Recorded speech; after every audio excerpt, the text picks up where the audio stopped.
더샵 판례 민법 객관식 판례 특강입니다. 판례의 본이 되겠습니다. 광고 모델은 김수현이 아니라 한 글자 다른 김화현입니다. 자, 여러분 안녕하세요. 부동산 보트칠성 김하현쌤입니다. 지금부터 공인중개사 수험생들을 위한 민법 판례 무료 특강 2022년 더샵 판례 민법을 진행하겠습니다. 약 30강 정도 진행할 계획이고요. 더샵 판례 민법은 국내 최초, 국내 유일의 민법 객관식 판례 특강입니다. 여러분들이 기본서 요약집으로 공부한 판례를 실전에 맞게 객관식 판례집으로 확인하는 실전 과정입니다. 여러분들은 객관식 판례집을 구입하셔서 먼저 풀어보신 후 강의로 복습하시면 가장 효율적입니다.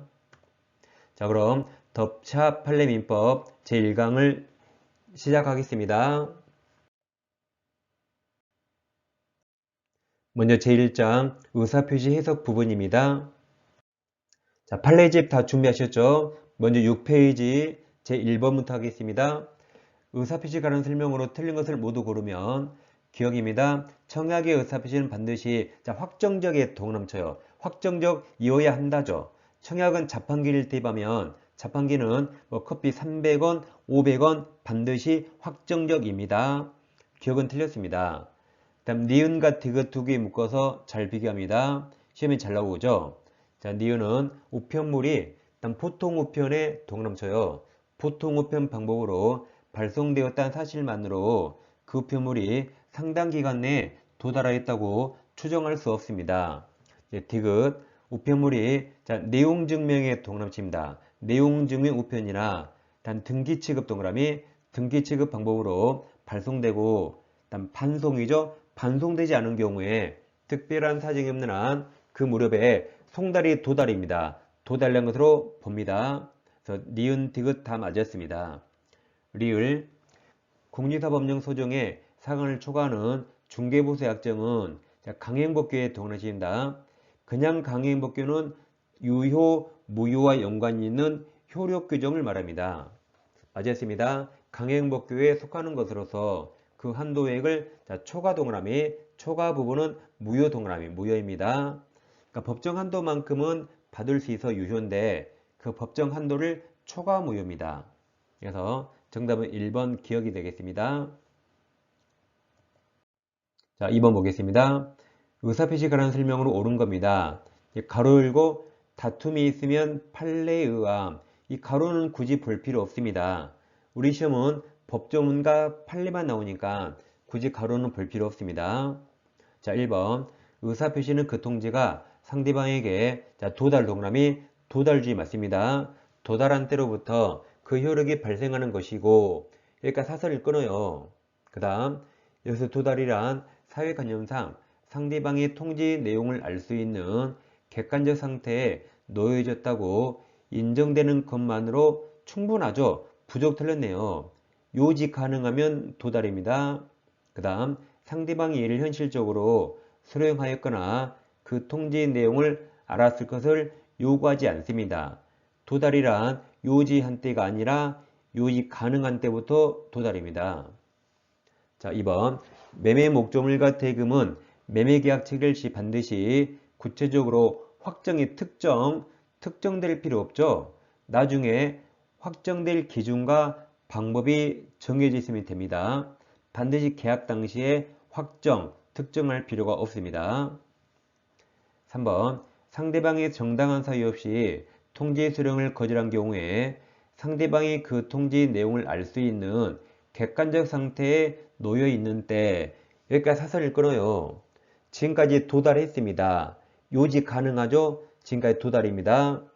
그 다음 그대에 의사표시 효력이 생긴다 맞아요. 도달하면 그때부터 효력이 생깁니다.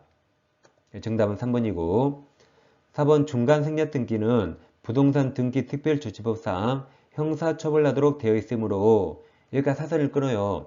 여기까지 맞았는데 중간생략등기 합의에 관한 사법상 효력이 개인간 효력은 인정됩니다. 이건 단속 규정으로 처벌되지만 사법상 효력은 유효 인정됩니다. 대표적인 단속 규정입니다. 5번 농지법상 농지취득 자격증명은 농지취득의 원인이 되는 법률행위의 효력 발생 요건. 자, 효력의 동그라미. 그 다음에 요건의 동그라미. 효력 요건 같은 말이 효력 발생 요건. 여긴 틀렸죠. 효력 요건이 아니죠. 농지증은 나중에 등기할 때 필요한 등기 요건이고, 매매계약 시, 즉 법률행위 시 필요한 효력 발생 요건이 아닙니다. 정답은 3번입니다. 이어서 제2장 법률행위 목적 파트입니다. 제1절 반사회적 법률행위입니다. 먼저 8페이지에서 자 1번 다음 기술 중 잘못된 겁니다. 동그라미 1번 법률행위가 반사회적 법률행위에 해당하는 경우라면 이렇게 사설을 끊어요.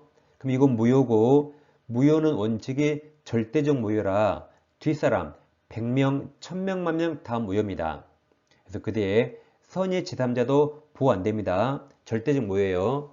선의 제3자에게도 그 무효로서 대항이 주장이죠. 주장할 수 있다 맞았습니다. 이번 부부간에 어떤 일이 있어도 이혼하지 않기로 한 약정은 개인 자유를 심하게 제한해서 103조 무효 맞습니다. 3번 개업공인사 등이 중개의뢰인과 직접거래 동반체입니다.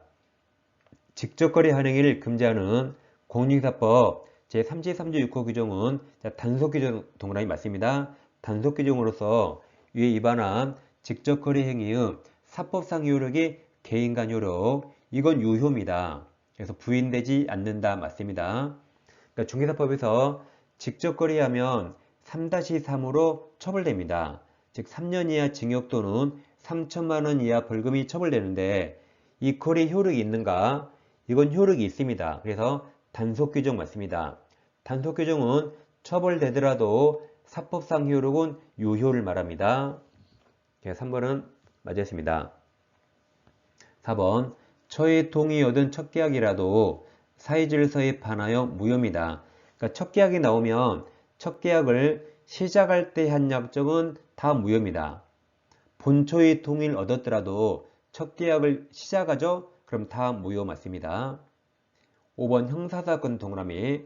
형사사건에서의 변호사의 성공보수 약정은 반사의 질서 법률행위에 해당한다가 판례죠. 반면 민사사건에서의 변호사 성공보수 약정은 103조가 아닌데 이 형사사건에서의 성공보수 약정은 103조 무효입니다. 정답이 5번입니다. 자, 103조의 가장 중요한 거 반사회적 법률행위로 무효 아닌 걸 5개를 대표적 외웁니다. 이게 시험에 제일 잘 나오고, 첫째 강제집행 나오면 103조 무효 아니다. 정답 지문 가장 많이 나옵니다. 강박도 103조 무효 아니고, 통정허위 표시는 108조 무효이지만 103조 무효가 아닙니다. 명의신탁도 부동산 실명법 위반 무효이지만 여기 103조 무효가 아닙니다. 양도소득 등 조세, 세금도 103조 무효 아니다. 그러니까 얘들은 다 나쁜 행동이지만 103조 무효가 아니라 시험에 잘 나옵니다.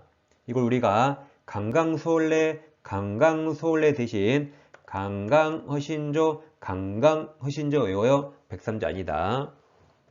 그다음 불법 조건에 중요한 판례가 있는데, 자, 부적관계 종료를 해제 조건으로 하는 증여계약. 그럼 첫 계약이 나왔죠. 그럼 이걸 첫 계약을 시작합니까? 끝냅니까? 첫 계약을 시작할 때 한 약정은 무효, 끝낼 때 한 약정은 유효입니다. 그럼 셋 중에 골라보세요. 조건 없는 법률행위 유효란 말이고, 조건만 무효이다. 법률행위 전부가 무효이다. 셋 중에 뭐가 정답이죠?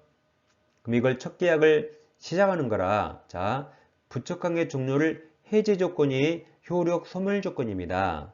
그럼 여기서 법률행위가 뒤에 있는 파란색 증여가 법률행위인데 증여 효력이 소멸하는 조건입니다.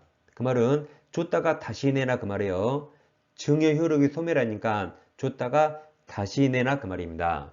그럼 이건 처벌 꼬시려고 증여하는데 앞부분에 부적관계가 종료 끝나면 다시 내놔.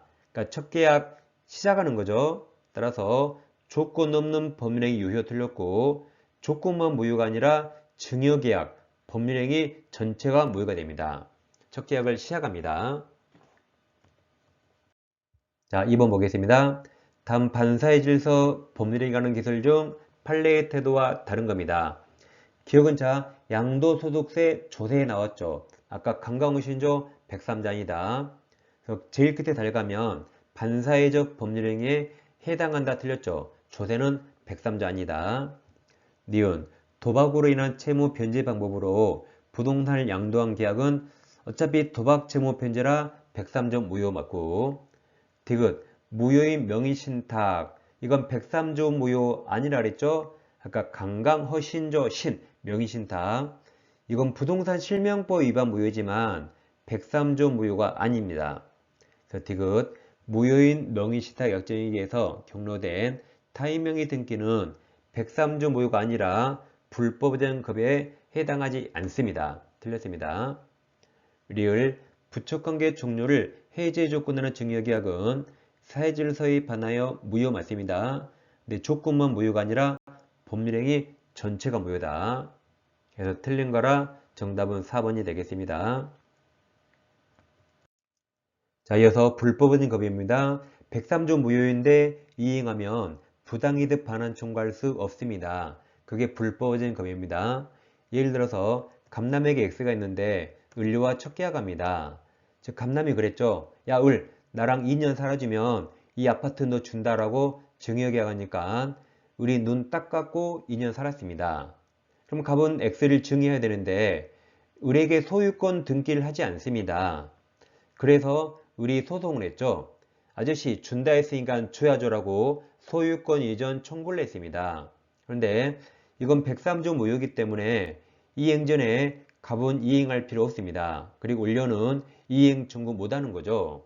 이행 청구하면 소송에서 을이 집니다. 을이 괜히 변호사비만 날리게 되는 겁니다. 그러니까 갑이 안 주면 을을 못 받는 겁니다. 무효이기 때문에. 그런데 갑이 신사답게 약속을 지켜서 을에게 소유권 등기를 해줬습니다. 그러니까 을료가 돌변해서 이제 갑을 만나주지 않아요. 또 다른 놈 꼬시고 다닙니다. 그러니까 갑남이 상심해서 이제 친구들과 술을 마셨죠. 근데 친구들이 유유상종이라 그런 놈 옆에 그런 놈이 있어요. 친구들 그럽니다. 야, 무효인데 뭐 하려고 등기했어? 무효인데 등기 이행했으니까 다시 가서 받아와 그랬어요. 그럼 무효인데 을에게 이행했으니까 부당이득 반환 청구할 수 있습니까? 없습니다. 103조 무효인데 이행하면 이건 불법어진 급여라 부당이득 반환 청구할 수 없습니다. 그럼 마찬가지로 자 이게 무효니까 소유권이 갑에게 있다 해서 갑이 소유권에게서 반환 청구나 등기 말소 즉 물권적 청구권 행사할 수 없습니다. 부당이득 반환 청구 못하니까 소유권의 개소도 물권적 청구권 행사할 수 없어야겠죠. 그래서 결국 갑남이 받아올 길이 없으니까 을료가 반사적 이익으로서 소유권을 취득합니다. 이런 내용이 불법적인 급여가 됩니다. 자, 3번입니다. 다음 반사의 질서의 법률행위 관한 기술 중 판례의 태도와 같은 겁니다. 자, 1번 법률행위 성립 과정에서 자, 강박 동그라미 아까 강강어신조 103조 무효 아닙니다. 강박이라는 불법 정법이 사용된 경우에 반사회적 법률행위로 무효가 될 수 있다 틀렸죠. 이건 103조 무효 아니다. 자, 2번 반사회적 법률행위라도 그 무효임을 알고 자, 추인에 동감쳐요. 추인하여도 유효가 될 수 없습니다. 다음에 또 하겠지만 이 103조 무효는 무효행위 추인할 수 없습니다.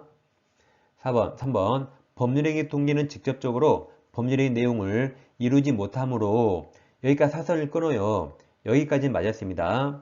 근데 그 뒤에 상대방에게 표시의 동그라미 표시되거나 그리고 알려진의 동그라미 알려진 동기가 반사의 질서적인 경우에는 무효 동그라미 이때는 무효가 된다죠. 뒷부분이 틀렸습니다. 4번 강제집행 동그라미 아까 1번과 같이 강강허신조 103조 아니다. 그러니까 강제집행 나오면 더 이상 볼 게 없습니다. 제일 끝에 반사회적 법률행위에 해당한다 틀렸습니다. 이건 103조 무효 아닙니다. 5번 사회질서에 위반된 행위로서 무효임에도 이미 이행한 경우에는 여기까지 사선을 끊어요. 아까 첩에게 부동산 소유권을 이행했죠. 이건 불법원인 급여입니다. 그래서 그 뒤에 자 가로쳐봐요. 부당이득 반환 청구 가로 할 수 없을 뿐만 아니라 다시 가로쳐요. 소유권에 기한 반환 청구 가로 이렇게 소유권에 기한 물권적 청구권도 행사할 수 없습니다. 그래서 5번이 정답입니다. 자 이렇게 여러분들이 필수서나 요약집으로 공부한 판리를 객관식 실전에 맞게 확인하면 판리를 정확히 정리할 수 있습니다. 그리고 이 객관식 판리 특강은 쓸데없는 판리 하나도 없습니다. 우리 시험에 출제되거나 타 시험에 출제된 기출문제 위주로만 구성되어 있습니다. 그래서 여러분들이 시험에 나올 판리를 가장 효율적으로 학습할 수 있습니다. 자, 이 판례집을 구매하실 분은 아래 사항을 참고해 주세요.